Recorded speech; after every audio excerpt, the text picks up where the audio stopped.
Président Ousmane Sonko. Sans plus tarder, nous allons passer la parole à notre cher candidat et futur président dès le premier tour, Inch'Allah, Bassirou Diomaye Diakhar Faye. su ko defee mu waxtaan ak askan wi ci poñ yi nga xam ne tënk na ko ñu mën a jàpp ne daanaka mooy première prise de parole officielle, en tout cas après avoir été désigné comme candidat, comme porte-étendard du projet pour un Sénégal souverain, juste et prospère dans une Afrique en progrès. Monsieur le Président, vous avez la parole.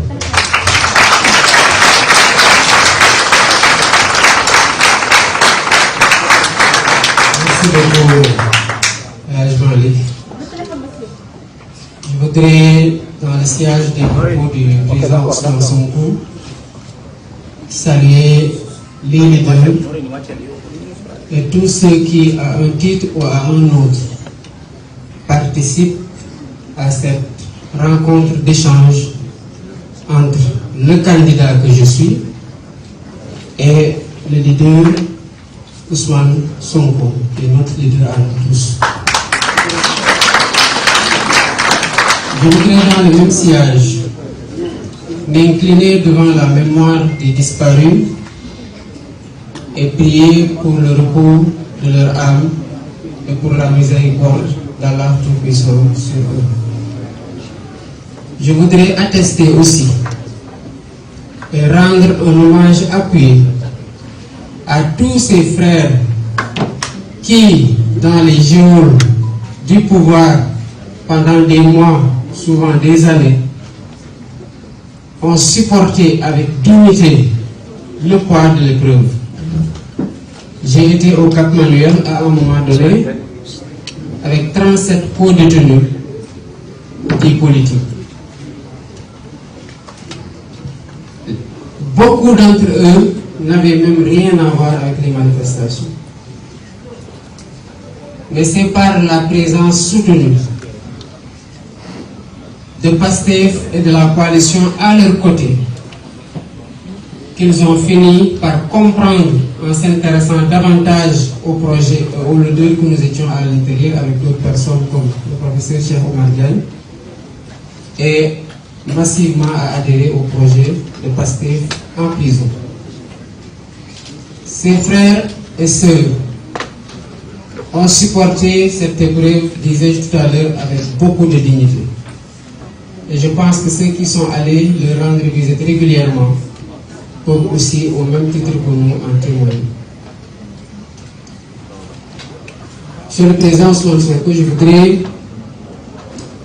remercier ceux qui, pendant notre absence, ont tenu la barque de ce projet. Il y a eu la coalition Sonko président. Il y a eu au fil de l'oppression les leaders autour de la candidature de Ousmane Sonko pour enfin aboutir à la coalition Diomaye président. Mais nous nous rendons tous compte que c'est le même fil conducteur qui a abouti à cette coalition qui est aujourd'hui la plus forte dans le cadre de cette présente élection. Et je disais ce matin, c'est parce que tous ces patriotes et toutes ces patriotes sont épris d'un Sénégal souverain, juste, prospère dans une Afrique en progrès, que nous nous sommes retrouvés autour de l'essentiel. J'ai rappelé ce matin une discussion que j'ai eue avec le directeur de campagne, Moustapha Mamagirassi, que je félicite pour la coordination remarquable des activités de la coalition. Dans le cadre de la mise en place du directoire, je lui disais que quelles que soient les contingences et les divergences, élevons-nous tous au-dessus de ces contingences et de nos personnes, mais que le Sénégal soit toujours au-dessus de nous. Et c'est ce projet-là qui nous fédère aujourd'hui. Je voudrais les féliciter pour leur engagement constant, leur résilience face à toute forme d'oppression, de diabolisation et de calomnie. Quand il fut peu évident, ils ont été sur les plateaux, ils ont marché, ils ont dénoncé. Et ils ont fait preuve de résilience, mais surtout d'intelligence stratégique pour que la coalition soit aujourd'hui ce qu'elle est, alors même que le candidat déclaré principalement leader, incontesté de l'opposition, et le candidat de substitution était en prison. Je voudrais aussi marquer toute ma compassion à tous ces leaders qui ont pris le temps qu'il fallait pour réfléchir à un programme alternatif aussi, comme nous l'avons fait de notre côté, qui ont sillonné le Sénégal en engageant leur temps, leur énergie et des moyens pour aller présenter leur projet de société aux Sénégalais pour une sanction électorale positive. Que ces leaders-là soient recalés juste parce qu'au sein du Conseil constitutionnel, un informaticien en 3 clics a décidé que votre clé était inexploitable ou que des électeurs qu'on s'est régulièrement inscrits sur le fichier n'y étaient pas, c'est quelque chose de particulièrement écœurant. Et je reviendrai tout à l'heure, nous devons tous nous dresser pour qu'on puisse dire au soir du 24 mars 2024, plus jamais ça au Sénégal. Monsieur le Président, vous avez tantôt évoqué des contacts. Je ne reviendrai pas sur tout ce que vous avez dit quant à l'importance et la nécessité dans le contexte. Mais je veux juste faire, si je peux les appeler comme ça, une révélation. C'est vrai que je suis peut-être moins taquin que vous, c'est un peu plus autarcique, mais je suis quelqu'un de particulièrement raisonné, de particulièrement raisonnable, de particulièrement sensé, de particulièrement réfléchi.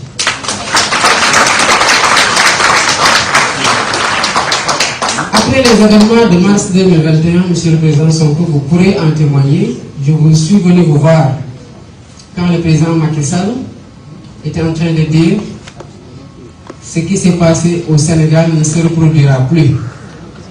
Et que les jeunes sur les réseaux sociaux lui disaient, si tu refais ce que tu as fait, on fera pire. Je suis venu vous dire qu'il faut qu'il y ait des discussions. On m'avait dit, mais pourquoi? J'ai dit, parce qu'on ne peut pas continuer à nous regarder en chien de faïence entre Sénégalais et à nous menacer d'une deuxième confrontation. Vous avez aussi, en toute responsabilité, donné votre accord pour que je puisse prendre contact avec quelqu'un de la mouvance présidentielle qu'on pensait être un point d'entrée correct. Le temps qu'on obtienne les contacts et qu'on fixe un rendez-vous, le président Macky Sall, en plein Covid, a décidé d'aller à Kaffrine, pendant en plus le Covid-2, et à Matam, au Fouta, en bastonnant au passage des Sénégalais qui n'avaient le tort que de porter le brassard rouge, en continuant à menacer tout le monde de ses foudres, en continuant à s'armer, en continuant à recruter pour davantage mater. Les résultats, on le connaît. Nous avons considéré que pour discuter, il fallait discuter avec quelqu'un de particulièrement réfléchi, de particulièrement disposé pour pouvoir comprendre pourquoi on cherche à dépasser cette vague dangereuse-là qui allait nous mener forcément aux événements de juin 2023. Malheureusement, on a interrompu les contacts parce qu'il n'y avait pas la réceptivité affichée de l'autre côté. En 2023, j'ai personnellement, parce que j'étais en prison, vous étiez sous blocus. J'ai pris la responsabilité, je vous en ai informé par la suite, de contacter son fils après le discours du 3 juillet pour lui dire, à partir du moment où votre papa a décidé de ne plus aller aux élections, vous êtes la seule personne à pouvoir l'aider à sortir par ce qui reste de la grande porte. Et que tous ceux qui veulent être candidats aujourd'hui vont l'encourager à continuer la répression. Il s'en est rendu compte trop tard pour essayer de rétropédaler, appeler à l'apaisement, mais le mal était déjà fait. Les morts ne reviendront pas. Les amputés ne retrouveront ni leurs bras, ni leurs jambes. Les éborgnés ne retrouveront pas leurs yeux. Et on a toujours des malades qui sont évacués à l'étranger du fait de cette répression aveugle. Je n'ai pas été écouté. Au contraire, qu'est-ce qu'on a dit? Ils auraient pu négocier quand ils étaient en mars 2021 parce qu'ils étaient en position de force. Mais qu'est-ce que vous avez fait en mars 2021 lors de votre discours du 8 mars? Vous avez dit que le président Macky Sall, il reste 2 ans. Et que ces 2 ans-là, encadrons-le, aidons-le à finir et qu'il transmette ce pays-là en paix pour qu'on continue à le travailler. Il y a eu autre chose qui a été dit, puisque nous sommes dans des moments dits de décrispation et qu'il n'est plus notre adversaire, je pense qu'on peut même ne pas aller dans ces relations-là. Juste pour dire que, à quel point moi je tiens à la concertation et au dialogue. Et cela a été tout le temps la posture de Pastef, de continuer à entretenir ce dialogue-là, si tant est que les conditions de sa tenue obéissent à des règles et à une logique de sincérité qui vont aboutir à des conclusions qui seront convenues, consensuelles, appliquées par toutes les parties prenantes. On n'a pas été écouté à temps et on aurait pu faire l'économie de ces balafres sur le visage, sur l'image de la démocratie sénégalaise, de frères et sœurs incarcérés dans des conditions extrêmement difficiles, de morts qui ne reviendront jamais, de traumatisés et de blessés qui garderont les séquelles à vie. Voilà Bassirou Diomaye Faye en toute discrétion aux côtés de Ousmane Sonko dans le cadre du projet que nous portons tous aujourd'hui.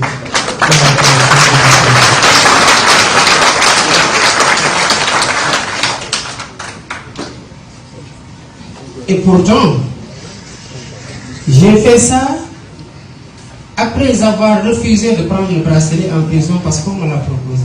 Après 2 mois d'incarcération, ils sont venus me dire, ok, on peut te libérer, mais à condition que tu prennes le bracelet. Je dis que je ne prendrai pas le bracelet.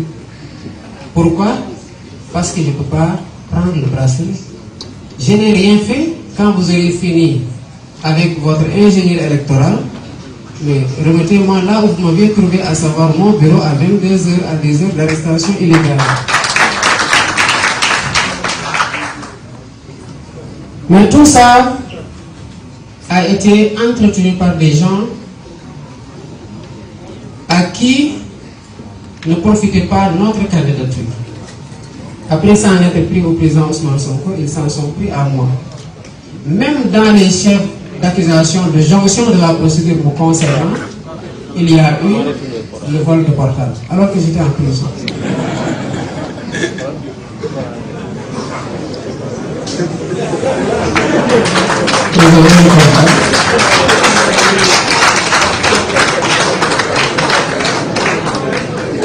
Pour dire à quel point il y a eu de l'acharnement pour que la candidature de Bassirou Diomaye Faye ne passe pas.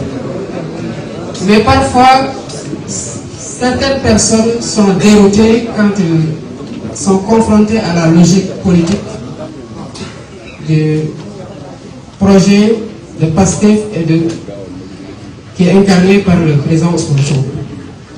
Je le rappelais ce matin au leader, le 7 janvier 2023, vous aviez été le premier, lors d'une réunion à laquelle je n'avais pas participé parce que j'avais un décès, à poser la question du plan B, et c'est le bureau politique qui vous a mis en minorité, raison pour laquelle on n'avait pas débattu de ce point-là, parce que le bureau ne voulait pas encourager le processus de liquidation politique.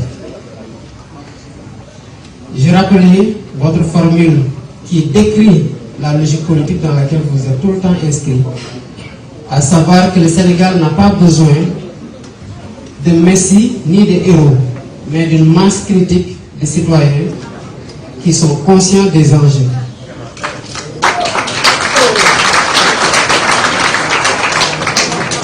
puisque vous êtes un Joola et qu'il y a toujours quelque chose qui reste,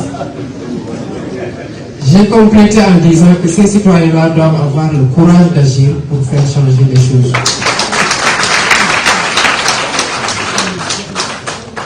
Président, vous m'aviez dit de ne pas parler de Amadou Ba.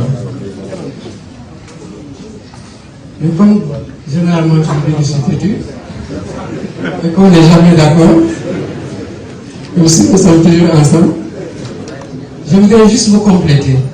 Je crois que j'avais fait un texte que j'avais appelé Baskra Dalous, prédiction tirée du DAC politique. Je crois que tout ce que j'avais prédit dans ce texte-là, c'est presque réalisé. Alors, quand vous avez quitté le syndicat, vous nous avez transmis à Amadou Ba.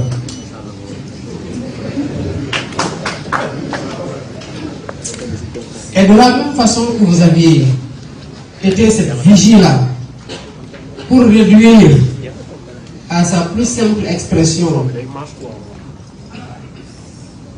la catastrophe qu'il était en train de faire au niveau des impôts et plus tard au niveau du ministère de l'économie et des finances, nous avons continué sur cette perspective, dans cette perspective-là. Et en 2016, vous pourrez toujours vérifier ça, le syndicat autonome des agents des impôts et domaines dans lequel j'étais avec Birame Souleye Diop, les Waly Diouf Bodian et Elimane Pouye et consorts, a organisé une conférence de presse pour dire basta, ça suffit. Parce qu'à chaque fois que les agents allaient en contrôle fiscal et qu'ils faisaient des redressements à coût de milliards, illégalement Amadou Ba décidé d'une simple lettre en violation des dispositions de la loi qui dit qu'aucune autorité ne peut, sous peine d'en être personnellement responsable, entraver le recouvrement des impôts et droits et taxes de toute nature. Il y a eu la première fois qu'il l'a fait, c'était dans un dossier de cimenterie. Vous aviez même, en tant qu'agent, menacé de porter plainte. Il y a eu un rétropédalage de sa part. En 2016, nous avons dénoncé ça. Nous sommes allés organiser une conférence de presse pour lister tous les dossiers sur lesquels Amadou Ba avait compromis les intérêts du trésor public et donc des Sénégalais au profit d'entreprises étrangères. Et nous savons tous que cela n'a pas été fait gratuitement. Quand j'ai appris qu'il était impliqué dans des soupçons de corruption et que celui qui l'a fait candidat y a cru, j'ai dit parce qu'il le connaît. Je sais que si c'était moi, Ousmane ne va poser aucun parce qu'il saura que c'est pas vrai. Donc c'est parce qu'on sait qu'il est dans ces pratiques-là qu'on a voulu en savoir un peu plus. Et certainement, l'histoire dira ce qu'il en a été un jour. Ces pratiques-là, qu'on a appelées remises gracieuses à l'époque, ont été perpétuées. Et cette année, j'ai dû discuter avec le député Guy Marius Sagna pour qu'il dépose une demande de mise en place d'une commission d'enquête parlementaire autour d'un redressement de 150 milliards qu'ils ont abandonné en ne prenant que 14 milliards. Au même moment, l'ONG africano-américain là, si je ne me trompe pas du nom, dénombrait le nombre de morts à la Méditerranée à 6618. On abandonne 14 milliards pour 150 milliards. Et cette pratique-là a été inaugurée, entretenue par Amadou Ba. Donc cet homme-là, nous le savons très bien. L'expérience de gestion, ok, mais l'expérience d'Amadou Ba, personnellement, j'en veux pas. Je vous parle d'une expérience de violation des lois, d'une expertise en coup bas, d'une expérience dans les malversations, les détournements. J'en veux pas.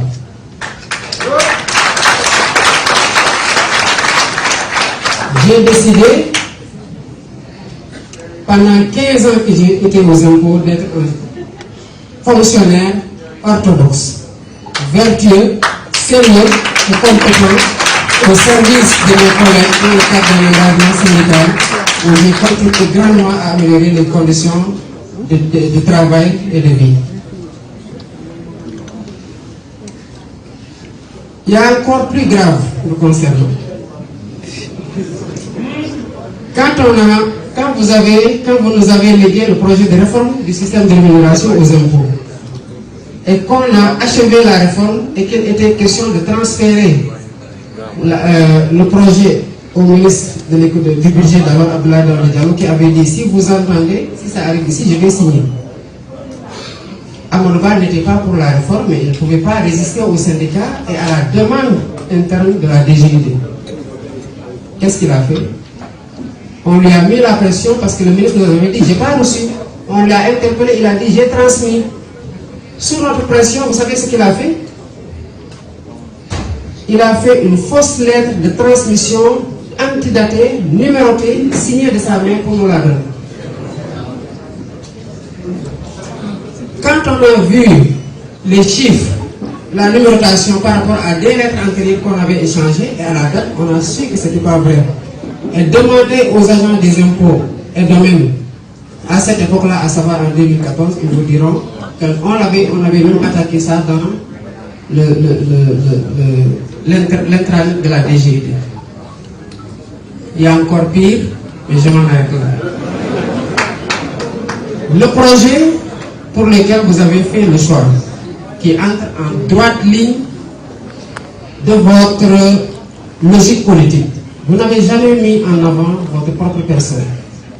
Au-delà de l'épisode du 7 janvier 2023, je me rappelle, quand on a reçu la JPS un jour et que les jeunes disaient que nous donnerions notre vie pour toi, vous lui avez dit non, personne ne va mourir, parce que si même je n'étais pas là, vous devez être en mesure de continuer le projet.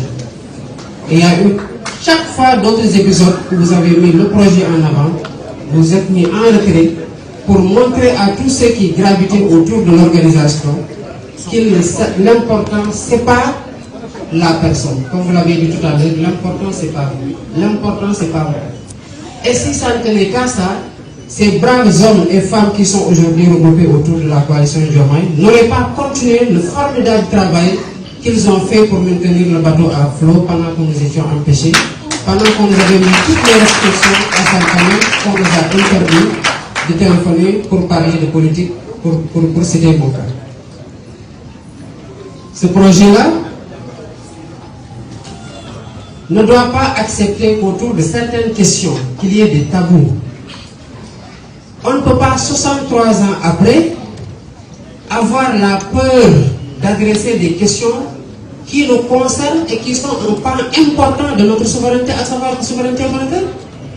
Il n'y a pas de souveraineté comme nous le voulons en réclamant ou en nous battant pour un Sénégal souverain, juste et prospère dans une Afrique de progrès s'il n'y a pas de souveraineté monétaire. Les gens qui sont choqués, il y a deux candidats principalement, et ils font les choquer non pas parce que la proposition les heurte sur le plan de la scientificité ou de la technicité, mais c'est parce qu'ils veulent rassurer leur maître. Et c'est ce que je vous disais tout à l'heure. Donc nous devons être en mesure aujourd'hui de chercher les voies et moyens dans le cadre de la CEDEAO ou de l'UEMOA, comme vous l'avez dit dans votre livre Vision, Solutions pour un Sénégal nouveau, qui sous-tendait aussi le projet. Mais aussi, quand on ne pourra pas convaincre nos partenaires d'aller dans le sens qui est le meilleur pour nous tous, on ne peut pas indéfiniment renoncer à acquérir ce pan extrêmement important de nos souverainetés, et c'est particulièrement intéressant sur le financement de notre économie. C'est pour ça que dans le sillage de la proposition qui a été faite en 2019, on a repris cette proposition. Pour ce qui est de la vice-présidence, effectivement, vous l'avez rappelé, moi, c'est hier 14 mars que j'ai fait 11 mois jour pour jour à la prison en détention, parce que j'ai été kidnappé à la sortie de mon bureau à 22h18, illégale d'arrestation. Le 14 avril 2023. J'ai fait 11 mois jour pour jour. Et hier, 1 mois, 15 jours hier, ils sont venus me dire, bon, ok, maintenant on va réduire tes visites, mais tu ne pourras plus appeler pour parler de politique. Mais comment voulez-vous qu'un candidat à la présidentielle ne parle pas de politique quand il appelle au téléphone? J'ai un directeur de campagne, j'ai un mandataire auprès du Conseil constitutionnel, j'ai un autre représentant auprès du Conseil constitutionnel, j'ai un porte-parole, j'ai des leaders dans ma coalition, j'ai des leaders avec lesquels je dois entrer en contact pour étoffer ma coalition. Vous me dites que je ne parlerai pas de politique. Je parle de quoi alors? Non, si vous pouvez maintenant juste appeler la famille pour voir comment ils vont, on vous donne le téléphone, mais à défaut, on vous donne plus le téléphone. La seule option sur laquelle vous avez une maîtrise, c'est de ne pas vous donner un téléphone. Et si vous me donnez un téléphone, je parlerai de ce qui m'intéresse actuellement, et c'est ma candidature, et c'est une activité politique, parce que je suis là pour des motifs politiques.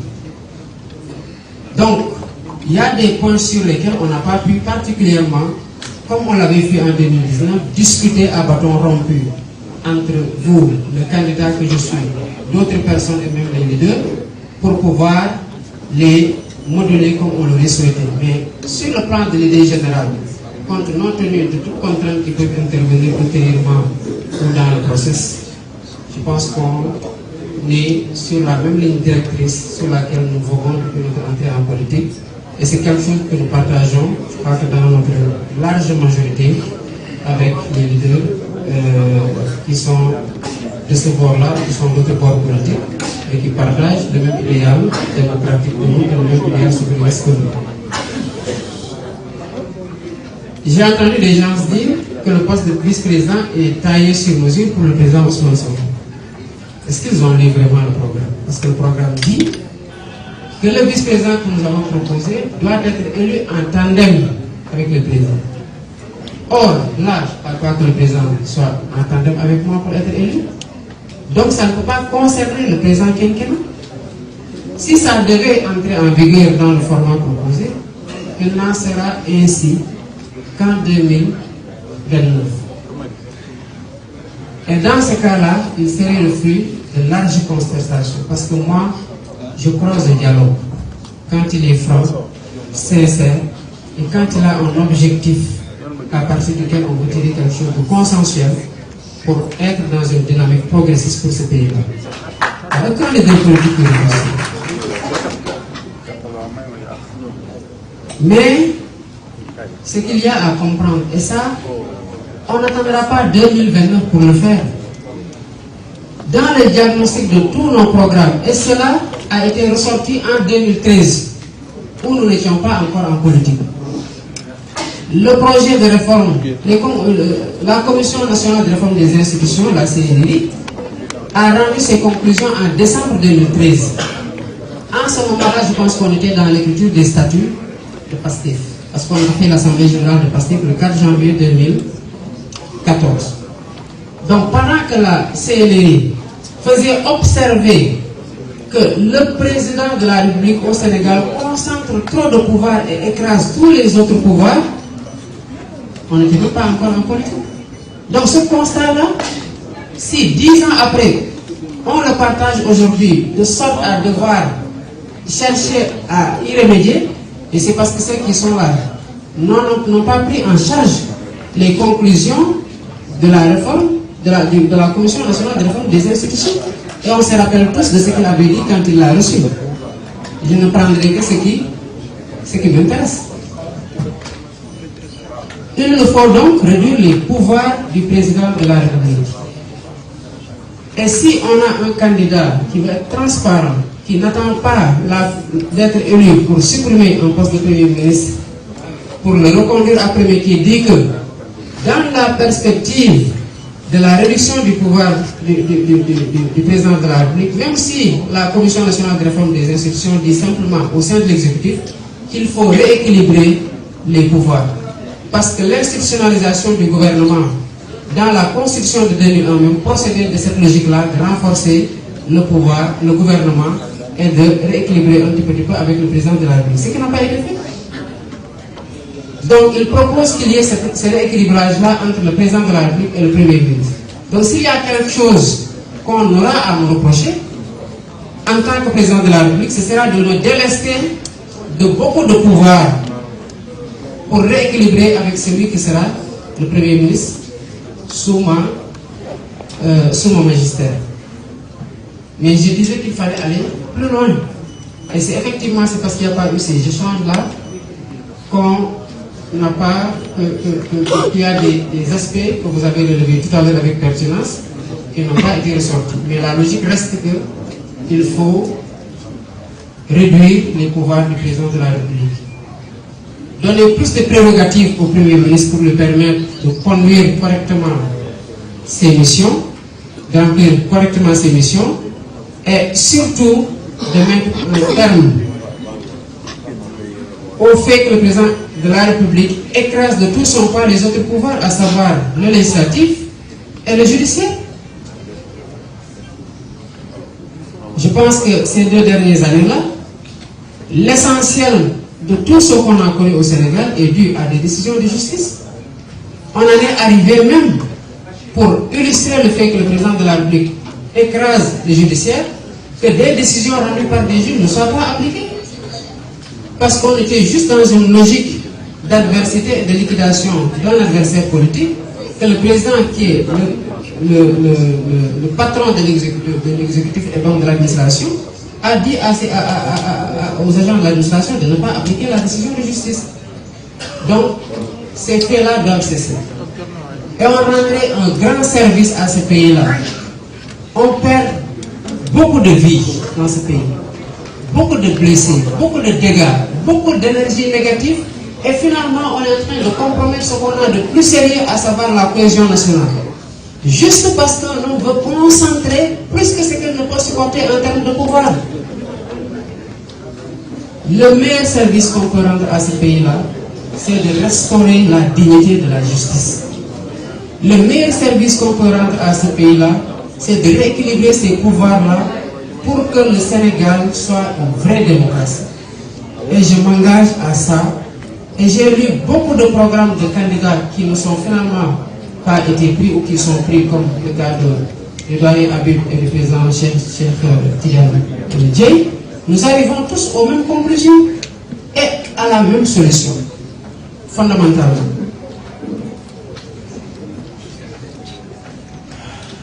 Les autres aspects, c'est aussi le foncier, où on a eu une commission nationale de réforme foncière, où les conclusions ne sont pas appliquées par un manque de courage politique. On oublie que les ressources ne sont pas simplement les ressources extractives ou minières, et que les ressources ne sont pas simplement les ressources financières qu'on peut tirer en levant les impôts. Le foncier, c'est une ressource extrêmement précieuse. L'ensemble des candidats aujourd'hui veut bâtir son programme économique sur l'agriculture. Et on ne pourra jamais faire ça avec la loi sur le domaine national qui dit que les terres n'appartiennent à personne, qu'on ne peut pas valoriser, qu'on ne peut valoriser auprès d'aucune banque. Aucune banque ne s'engagera à financer un projet agricole quand la terre est un bien qui n'appartient pratiquement à personne. Impossible, tous les banquiers vous le diront. Donc les réformes foncières que nous entendons mener pour soutenir cette agriculture-là et la financer convenablement, c'est cette réforme foncière-là qui doit octroyer des titres fonciers à des coopératives d'exploitation que vous l'avez déjà annoncé dans votre livre Solution pour un Sénégal nouveau, à savoir les petites exploitations familiales. Et c'est un modèle qui a réussi un peu partout, notamment au Vietnam ou dans d'autres pays. Sans cela, il n'y aura pas de souveraineté alimentaire dans ce pays aussi. Et nous continuons toujours à rester sur ce fil conducteur-là de la souveraineté de notre pays, pour lui garantir une prospérité et en réformant les institutions pour qu'on ait une justice véritable dans ce pays-là. Il y a un autre point, et c'est sur ce dernier que je vais m'arrêter parce qu'on ne pourra pas faire le tour aussi de certains aspects du problème. C'est le point qui a trait à l'hydraulique rurale. Moi, je le sais pour l'avoir vécu. Quand j'étais étudiant, on n'avait pas de robinet chez nous. J'étais à l'ENA, on a pris notre bourse là qui avait augmenté par rapport à l'université, et à un moment donné, on nous a payé d'un coup. J'ai pris ça, je suis allé creuser pour avoir un robinet chez nous. Et à partir de ce moment-là, d'autres ménages qui n'avaient même pas ces ressources-là se sont branchés. Ils ont eu accès à l'eau potable, qui nous évite énormément de maladies. Mais depuis qu'on a fait les délégations spéciales sur l'eau, moi je paye plus d'eau dans la facture au village que ce que je paye à Dakar. Alors qu'il y a plus de ressources à Dakar que dans les villages là qui sont totalement paupérisés. Donc il nous faut aussi revoir la gestion de l'économie rurale parce que les ménages dans les milieux ruraux sont en train de souffrir terriblement. Je pense qu'il y a beaucoup d'aspects de notre programme que vous avez vu. Je sais que vous en êtes d'ardents défenseurs parce que de la prison, j'ai pu suivre vos débats. Pas plus tard qu'avant-hier, je suivais avec délectation Abdourahmane Diouf, le président Abdourahmane Diouf, plus El Malick Ndiaye. Et hier, avant de sortir, on avait déjà commencé à regarder notre doyenne Aïda Mbodj et le doyen Habib Sy.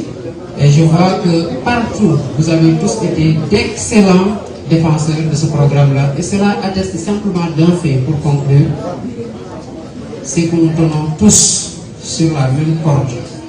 C'est ce projet qui nous fédère tous et qui doit sortir du Sénégal de ce désespoir-là qui envoie ces enfants par milliers mourir dans les vagues de l'Atlantique. Je vous remercie.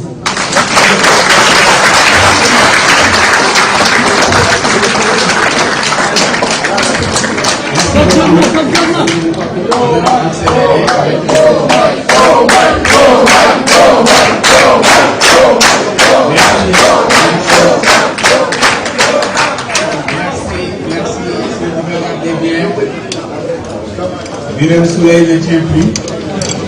Donc le rendez-vous c'est dans quelques minutes. Nous allons laisser le président Sonko procéder. Ensuite, nous allons faire peut-être une petite pause avant la question. Non, moi je voulais juste parce qu'il y a toujours quelque chose qu'on oublie. am na loo xam ne toujours dañ koy fàtte mooy ndeyu bind bi léeg-léeg dinañu remercier ñëpp wax ci ñëpp waaye dañuy fàtte ndeyu bind bi te tey dama bëggoon remercier féliciter màggal bépp militant bu Pastef.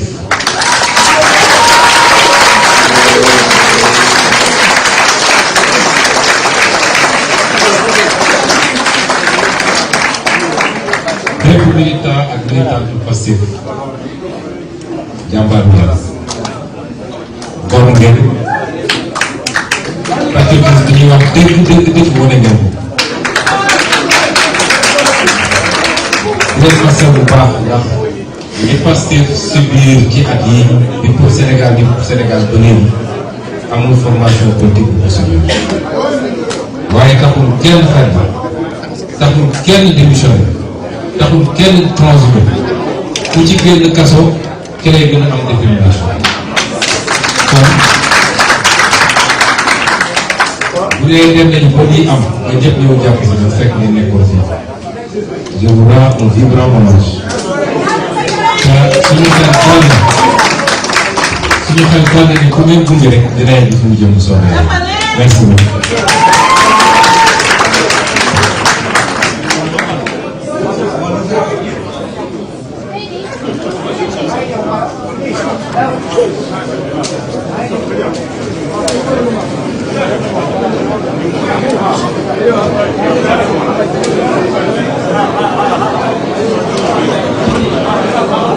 Merci beaucoup. Nous allons prendre rapidement 2 questions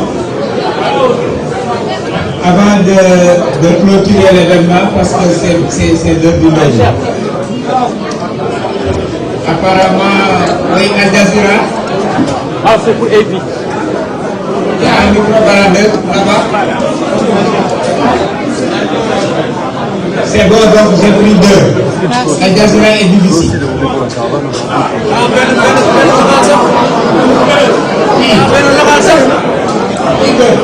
Le micro. C'est quel média? Ah, d'accord. Micro. Il y a un deuxième micro-baladeur, s'il vous plaît.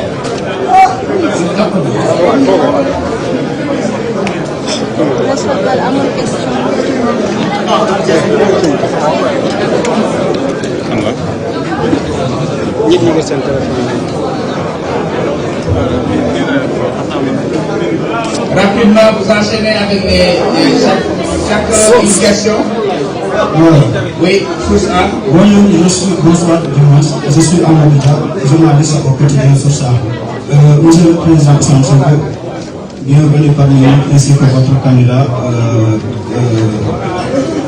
excusez-moi. Vous avez parlé tout à l'heure avec des gens qui sont venus le voir en prison pour, en quelque sorte, négocier. Vous avez parlé de 3 points. Tous les 3 points se sont contenus, à savoir l'amnistie, à savoir le dialogue, à savoir la libération des pasteurs qui étaient emprisonnés. Vous nous avez dit comment est-ce que vous avez dit que vous avez tout, vous avez dit que... Laissez-le terminer sa question, s'il vous plaît. Non, vous avez dit que tous ces 3 points, vous avez refusé tous ces 3 points, mais vous ne nous avez pas dit comment est-ce que ces 3 points-là ont été exigés en quelque sorte par le régime en place. C'est le fait de ce processus-là que je veux comprendre. Merci. Merci beaucoup.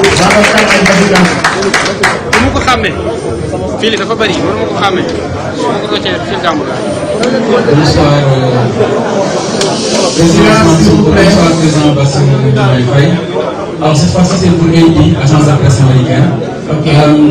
Je voulais savoir en fait, Président Bassirou Diomaye Faye, qu'est-ce que vous avez prévu, puisque vous discutez beaucoup, qu'est-ce que vous avez prévu comme responsabilité une fois au pouvoir que le président Ousmane Sonko? Deuxièmement aussi, quand est-ce que la caravane va commencer? Merci beaucoup. Merci beaucoup. Venez le micro ici, la dernière question. BBC.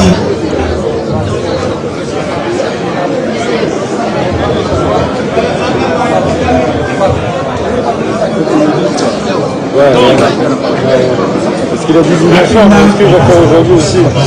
C'est un peu accuré avec... Silence, s'il vous plaît, on termine rapidement. Comment considérez-vous votre sortie de prison? Est-ce que c'est le fruit d'un consensus ou vous le considérez comme une sorte de victoire face au pouvoir?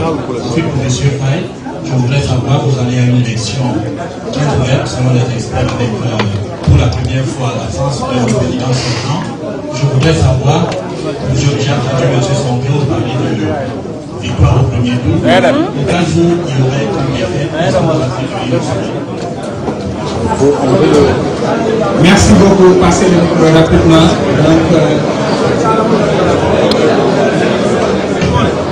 Merci.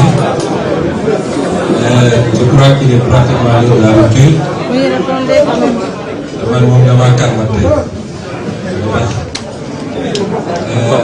À la question qui a été posée par le monsieur de Sousa,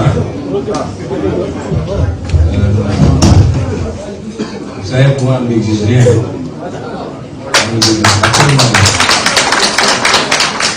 En fait,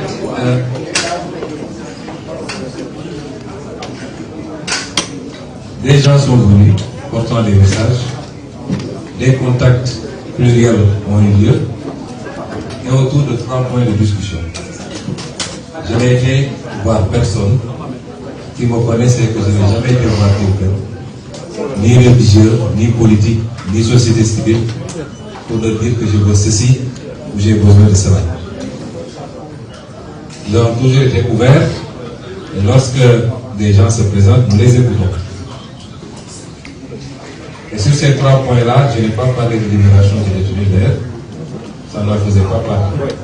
Mais il est évident que si vous voulez décrisper, on n'a même pas besoin de vous dire libérez d'abord les otages politiques, ça va de soi.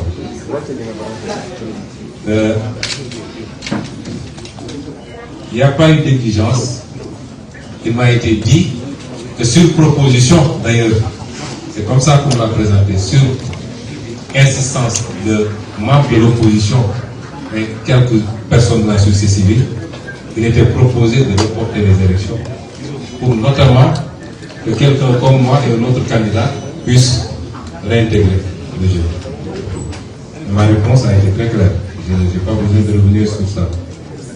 Le deuxième point, c'était la loi sur l'amnistie. Ma réponse a été très claire. Et le troisième point également, c'était lié au dialogue national.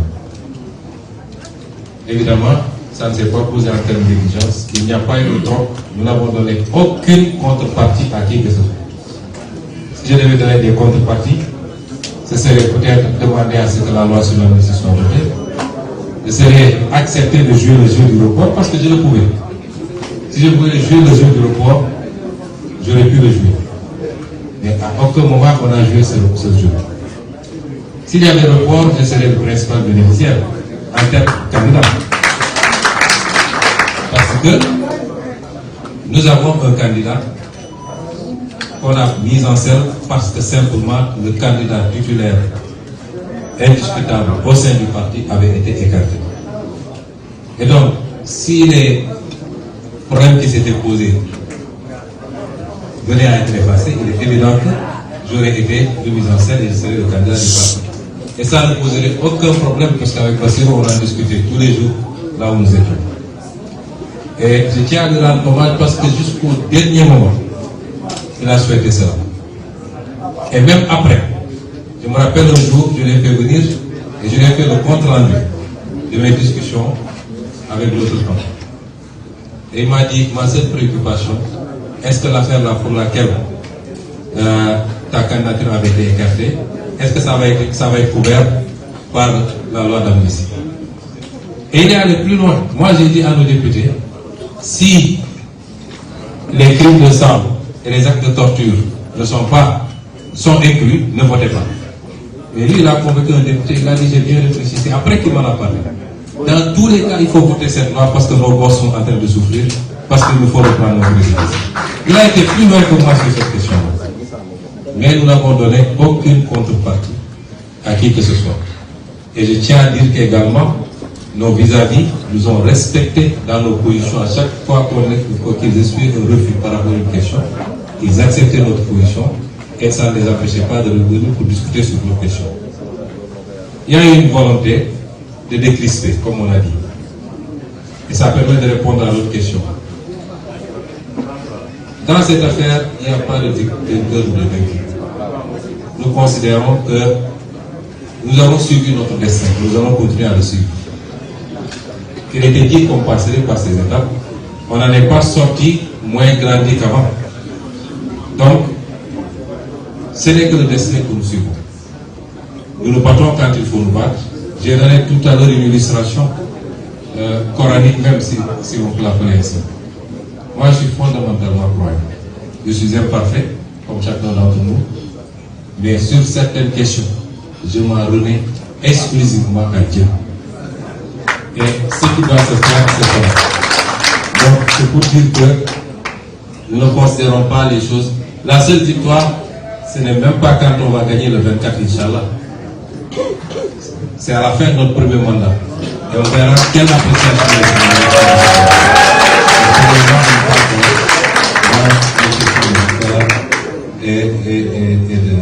C'est les deux questions. Je vais laisser M. le Président répondre aux questions qui ont été posées. Merci. Merci beaucoup. Donc, il y a eu deux questions qui ont été posées par M. Barouk Fall de API, si je me trompe, qui demande quand est-ce que la campagne démarre.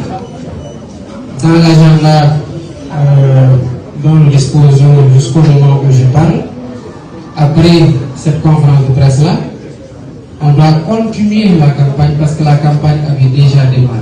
Nous avons vu quand même le formidable travail que les leaders qui sont ici étaient en train de faire pendant même que nous n'étions pas sortis. Ça, c'était déjà une campagne victorieuse. Nous venons juste en renfort et dès la sortie d'ici, ce qui est prévu, c'est qu'on fasse une caravane et que le convoi se brale vers Ziguinchor.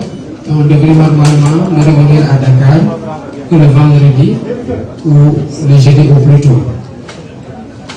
Quelles sont les responsabilités que je prévois pour le président Ousmane Sonko? Je pense d'abord qu'il ne faut pas vendre la peau de l'ours avant de la battre. Pas plus tard que ce matin, la présidente Madame Mimi Touré disait que l'élection présidentielle n'est jamais gagnée d'avance.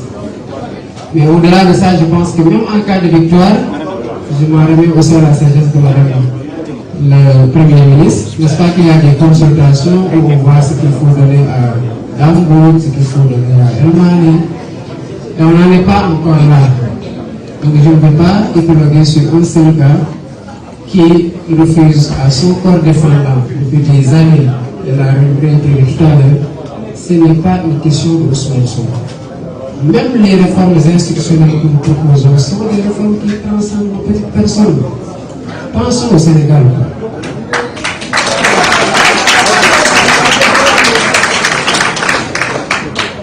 En cas d'élection, le président Ousmane Sonko a évoqué une victoire de premier tour. Nous n'envisageons aucune autre alternative que celle-là.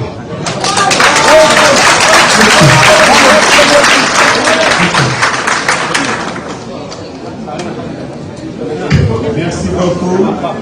Je pense qu'ils ont répondu à toutes les questions. Nous remercions particulièrement la presse. Les conditions n'ont pas été faciles, comme vous le savez. Mais finalement, nous avons réussi à tenir cette conférence de presse. Nous remercions tous les leaders. Nous demandons aux leaders de suivre M. Djibril Gueye, qui va s'occuper d'eux, qui va en tout cas les accueillir quelque part pour les gérer, comme vous le savez. Donc, après ça, nous allons enchaîner avec la caravane qui va démarrer normalement ici même, au niveau du rond-point Cassation, pour aller vers la Médina. Pour la presse et le reste, il y a des choses qui sont prévues dehors. C'est le temps de faire l'accès au parc Charlam. Donc, une fois dehors, Inch'Allah, le nécessaire sera fait.